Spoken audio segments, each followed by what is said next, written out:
को पुकारा, परमात्मा की आकाशवाणी हो गई, चिंता मत करो देवताओं में जरूर आऊंगा। जगी डर पो मुनि सिद्ध सुरेशा, जगी डर पो मुनि सिद्ध सुरेशा, जगी मुनि सिद्ध सुरेशा, जगी मुनि सिद्ध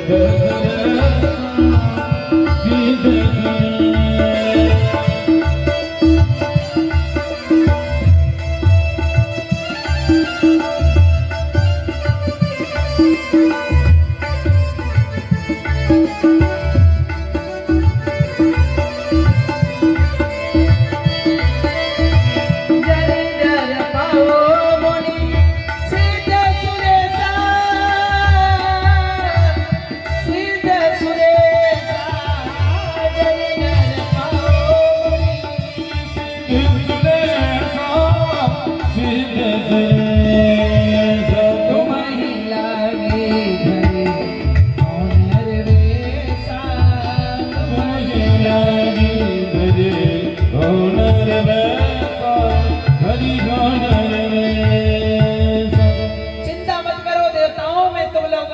नरवेश में आऊंगा।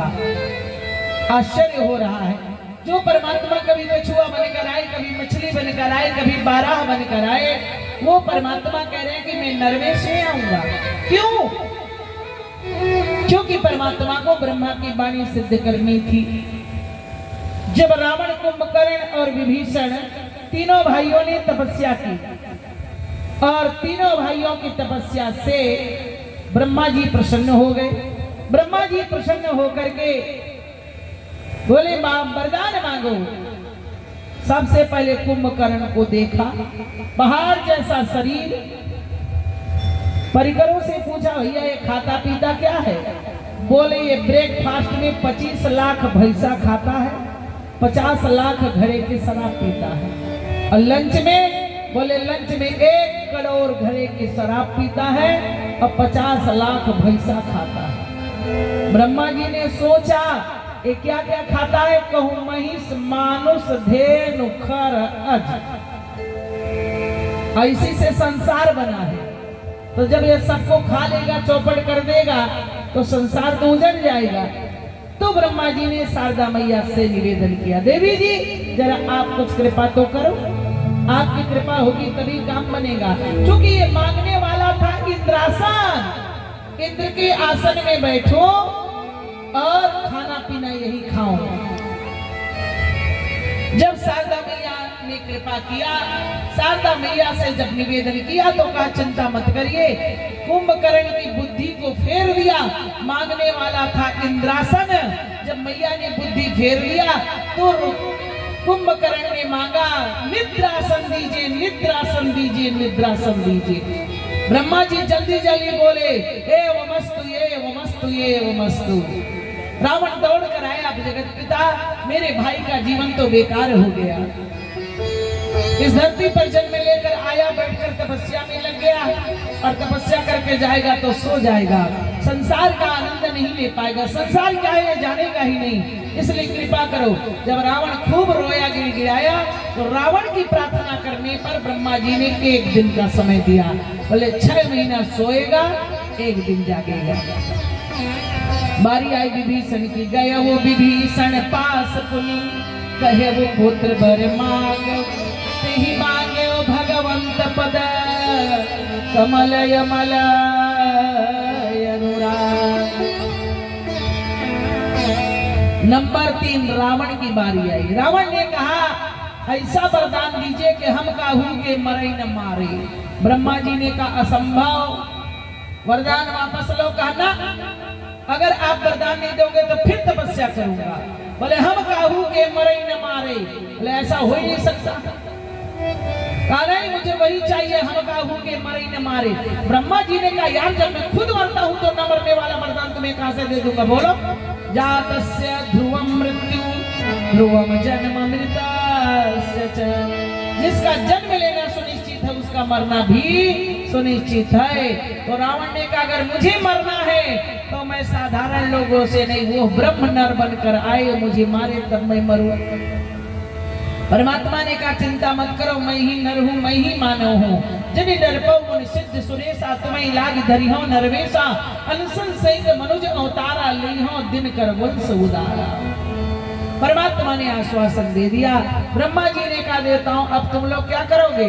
देवताओं ने कहा परमात्मा ब्रह्म बनकर आ रहे हैं, वो ब्रह्म नर बनकर आ रहे हैं, तो हम देवता बानर बनकर जाएंगे। बोले क्यों? कहा सेवा करने के लिए, सेवा करने के लिए। सब देवता अपने पद को छोड़कर बंदर बनकर आ रहे हैं, आवाज के लोग अपने सेवा को छोड़कर पद के लिए दौड़ रहे हैं। हमारे देश में सबकी परिपूर्णता है, लेकिन सबसे ज्यादा कमी है तो कमी नहीं है धन दौलत की, कमी न लल्ली लालों की, मगर कमी है आज देश में सेवा करने वालों की, मगर कमी है आज देश में सेवा करने वालों की। ये बैठे देश का सेवक, बोलो इनसे ज्यादा सेवक सेवा कौन कर सकता है? जाकर के देखो सेविका बहनों को छोटी छोटी उम्र में जाकर के और आरएसएस में मिलकर के सेवा कर रहे हैं। विश्व हिंदू परिषद के बेटियों के देखो, बेटों को देखो, उनका जीवन का एक ही संकल्प है सेवा धर्म। सबसे बड़ा धर्म सेवा धर्म। सेवा करना सीखो। आज कोई सेवा करने के लिए तैयार नहीं है। आज भी मेरे राम इस धरती पर आने के लिए तैयार है, लेकिन कहां आ जाए बोलो? कहीं दशरथ कौशल्या तो मिले। केवल लोग इतना जानते कि प्रभु राम के पिता का नाम महाराज दशरथ था, उनकी माता का नाम कौशल्या थी। वो कौन थे, कैसे थे, कोई नहीं जानते। अवधपुरी रघुकुल मणिराव वेद विदित दशरथ नाऊ, धर्म धुरंधर गुण दिगानी, हृदय भगत मत सारंग पानी। धर्म को धारण करने वाले ज्ञानियों में अग्रगण्य परमात्मा के चरणों के परम भक्त महाराज दशरथ थे।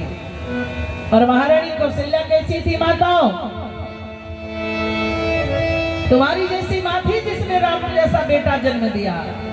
कौशल्या के नारी प्रिया, सब आचरण पुनीत, पति अनुकूल सुप्रेम दृढ़, हरिपद कमल विनीत।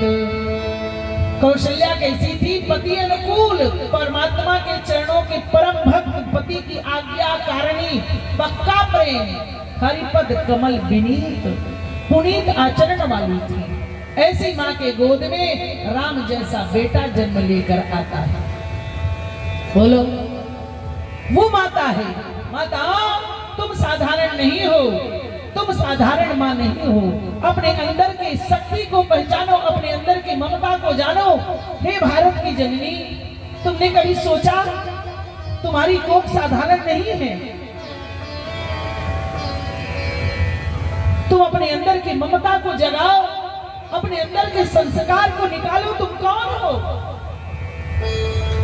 तुम्हारी गोद में वो परमात्मा बेटा बनकर के आए थे। तुमने कभी सोचा?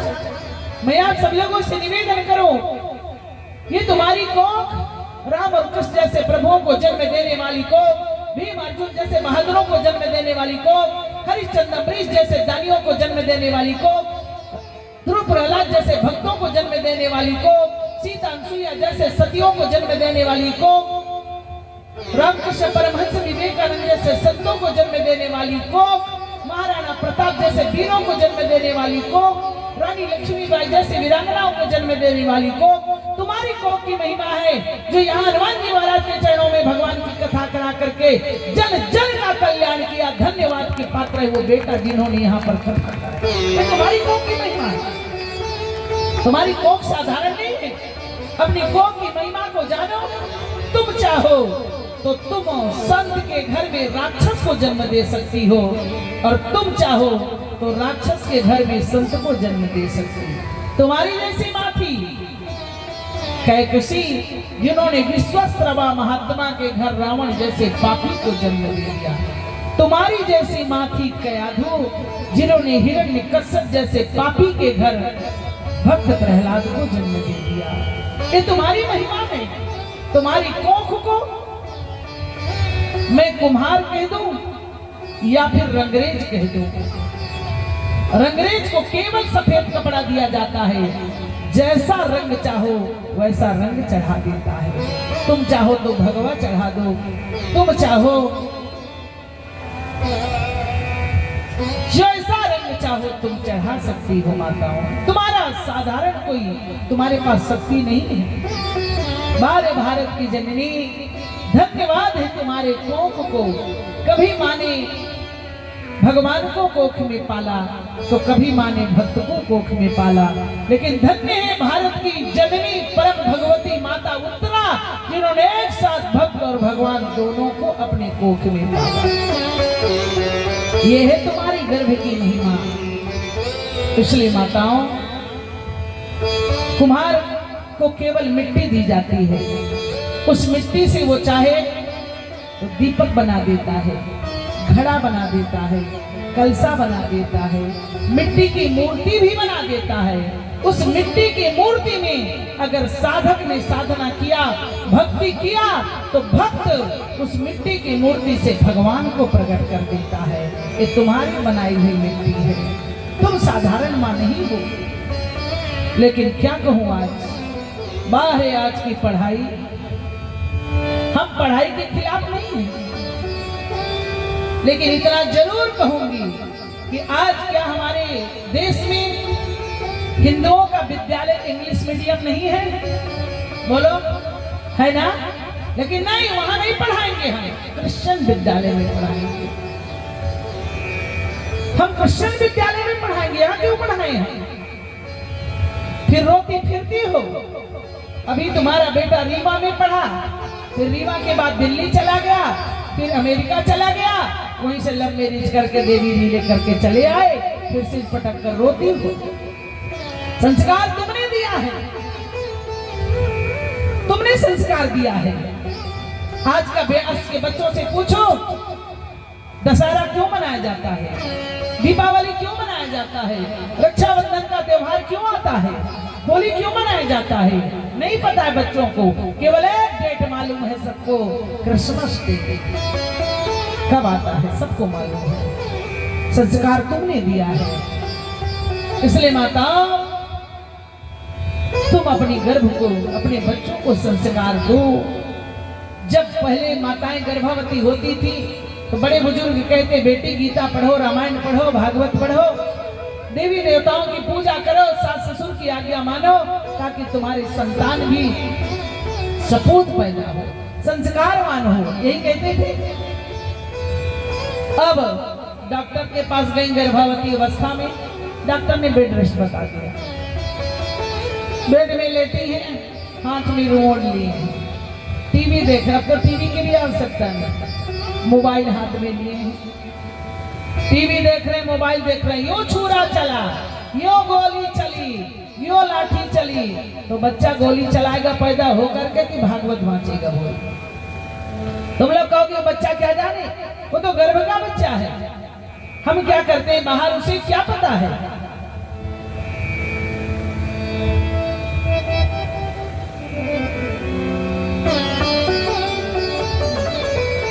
विचार करो, कभी सोचा?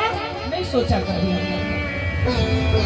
गर्भ के बच्चों ने कथा सुनी हमारे देश में। जिस समय अभिमन्यु की मृत्यु हुई, व्याकुल होकर के अर्जुन दौड़ कर आए, हे केशव, मैंने जीवन में ऐसा कोई अपराध नहीं किया जो आज बेटा बाप की चिता जलाता है, लेकिन अभागा बेटे की चिता जला के आ रहा हूं।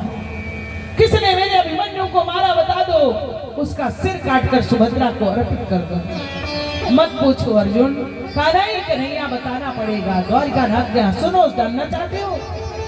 अभिमन्यु को मारने वाला कोई और नहीं, उसकी माता सुभद्रा ने उसे मारा है। नहीं केशव, कहा अर्जुन, याद करो उस रात की बात जब तुम चक्रव्यूह में प्रवेश करने की विधि सुभद्रा को बता रहे थे। याद आ गई? बोले हाँ। कहां तक बता पाए थे? बोले छठवें फाटक में प्रवेश किया था कि सुभद्रा सो गई, वहीं पर मैंने वाणी को विराम दे दिया। अगर उस रात सुभद्रा न सोई होती, चक्रव्यूह में प्रवेश करने की विधि, बाहर निकलने की विधि, सारी क्रियाएं अगर जान लिया होता तो वीर सपूत अभिमन्यु चक्रव्यूह में प्रवेश करके अधर्मियों का विनाश करके धर्म की पताका फहराता हुआ पांडव कुल का नाम रोशन करता। लेकिन सुभद्रा के कारण मारा गया, सुभद्रा के कारण मारा गया। इसलिए माताओं, तुम अपने बच्चों को गर्भ में संस्कार दो, वरना वो दिन दूर नहीं है। अभी 1 साल का बच्चा मोबाइल चला रहा है, तक मोबाइल चलाता है ना। एक दिन वो समय आएगा कि बच्चा गर्भ में कहेगा ब्रह्मा जी से, अब मैं यहाँ से जा रहा हूँ, हमको एक मोबाइल तो दे दो यार। वहां जाने के बाद हम पहुंचकर व्हाट्सएप कर देंगे कि हम सकुशल पहुंच गए हैं, हम मत चिंता करिएगा। ये दिन आने वाला है। इसलिए अपने बच्चों को संस्कार दो। संस्कृति बताओ, भारत की संस्कृति क्या है, भारत का संस्कार क्या है। लेकिन क्षमा कीजिएगा, आज का संस्कार जींस टॉप में रहने वाली देवी फर्स्ट क्लास साड़ी पहनकर, रामानंदी लगाकर, हाथ में गोमुखी लेकर हरे रामा हरे कृष्णा जाप कर रही है। और हमारे यहाँ साड़ी में रहने वाली देवियां जींस टॉप में घूम रही हैं। सारी मर्यादा को भुला दिया। अब तो एक फैशन निकला है कि दुपट्टा घर में फेंको। सूट पहन के आने वाली देवियां दुपट्टा घर में फेंको। बेटियों, उस दुपट्टा का महत्व क्या था? अगर द्रौपदी के तन में एक दुपट्टा होता, उस परमात्मा को वस्त्रावतार लेकर इस धरती पर नहीं आना पड़ता। इस धरती पर वस्त्रावतार लेकर आए केवल एक दुपट्टा के कारण। बेटियों, तुम भारत की रत्न हो। तुम्हारी कीमत या तो किसी के गले में होती है या तिजोरी के अंदर डिब्बे में होती है। तुम रोडो रोडो घूमने वाली नहीं हो। पैसा कमाना तो बहुत छोटी बात है, लेकिन संस्कार कमाना बहुत बड़ी बात है। अपने संस्कार, अपने संस्कृति को मत भूलो। मैं तो कहा करती हूँ कि अपने बेटी को, बेटा को मकान दो, दुकान दो, गाड़ी दो, बंगला दो, कार दो, चाहे मत दो, लेकिन अपने बच्चों को संस्कार जरूर दो। संस्कार की आवश्यकता है। अपने बेटे को IAS PCS की तैयारी कराना है तो प्रयागराज भेजना पड़ेगा। बेटे को इंजीनियर बनाना है तो दिल्ली भेजना पड़ेगा। बेटे को डॉक्टर बनाना है तो टाटा भेजना पड़ेगा कोचिंग के लिए। लेकिन अगर बेटा को इंसान बनाना है तो राम कथा रूपी विद्यालय में उसे भर्ती करना पड़ेगा, एडमिशन लेना पड़ेगा, सत्संग के विद्यालय में जाना पड़ेगा। तभी तुम्हारा बेटा, तुम्हारी बेटी संस्कारवान बन सकती है। क्योंकि इंसान बनाने का अगर कोई विद्यालय है तो केवल सत्संग का विद्यालय है। इसलिए सत्संग जरूरी है।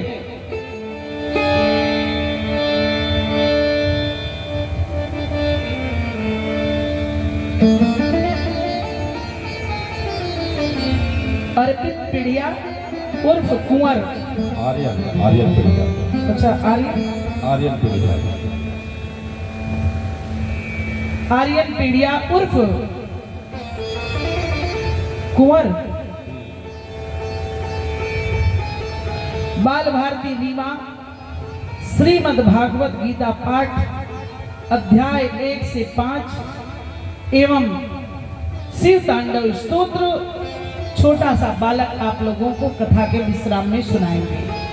आप सब लोग श्रवण कीजिएगा। इसको कहते हैं संस्कार।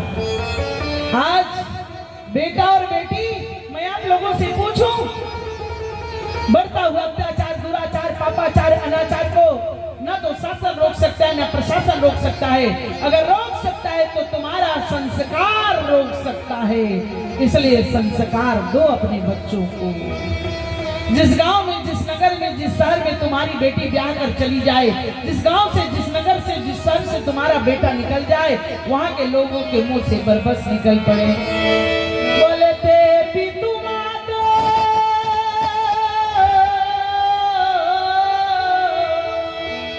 धन्य जी न जाए,